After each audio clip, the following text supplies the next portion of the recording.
তারেক রহমানকে দেখতেছে ওনাকে 17 বছর কষ্ট করছে, জেল কাটছে, দেশ ছাড়া 17 বছর থাকছে বাংলাদেশের বাইরে। ওর মা ও দেশ ছাড়া নাই, দেশের লাগা মানে জীবন দিছে।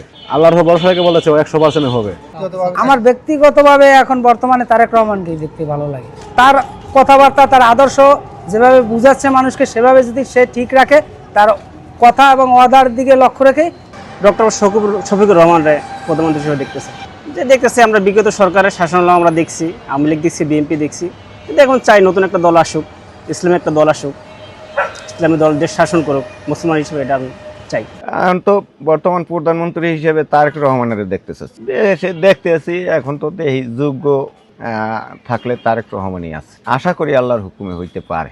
এখন প্রধানমন্ত্রী তো তাকে দেখতে চাই আমরা, 15 বছর পরে আসবে তো দেশ ভালো শাসন করবে। আমরা বাংলাদেশ জামায়াতে ইসলামকে দেখতে চাই, ডক্টর শফিকুর রহমান সাহেবকে।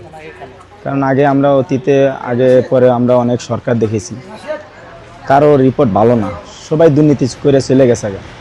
আমরা মানবিক বৈষম্য একটা রাষ্ট্র দেখতে চাই, যাতে সবাই একই সাথে পথ চলতে পারি। একটা রাষ্ট্র, নিরাপদ রাষ্ট্র করতে চাই, যেন আমরা আগামীতে যাকে ভোট দেবো ন্যায় এবং রাষ্ট্র সুন্দরভাবে যেন পরিচালনা করতে পারে। তারেক জিয়া ইয়াং বয়সের লোক, ভালো লাগে, তাই চেষ্টা করা যাক, দেখি ইনশাআল্লাহ আল্লাহ কি করছে। নিজেও সবকিছু পারবে এরকম কিন্তু আমরাও আশা করি না, কথাবার্তা সব দিক দিয়ে ভালো লাগে। প্রধানমন্ত্রী হিসাবে বাংলাদেশ জনগণ যারা বাইসেনে বেশি আসবে, কিন্তু বিষয়টা হচ্ছে যার নসিবে আছে, জনগণ যারা চাইবে সে একত্র আসবে। আসলে কে আসবে? তারা কমই আসবে। কেন ক্ষমতা বলতে, সে যদি শুধু আগে তারা একসময় ছিল বা তারা কম বেশি একদম ছিল, এখন যদি সামনে আসতে পারে, জনগণের জন্য ভালো কিছু করতে পারে, তাহলে সেটাই ভালো হবে। আশা করা যায় যদি জনগণ চায় অবশ্যই হবে।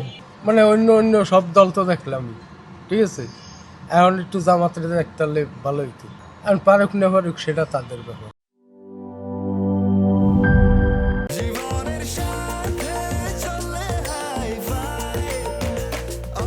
স্বাস্থ্যকর অল টাইম, সব সময় অল টাইম হেলদি লাইফ।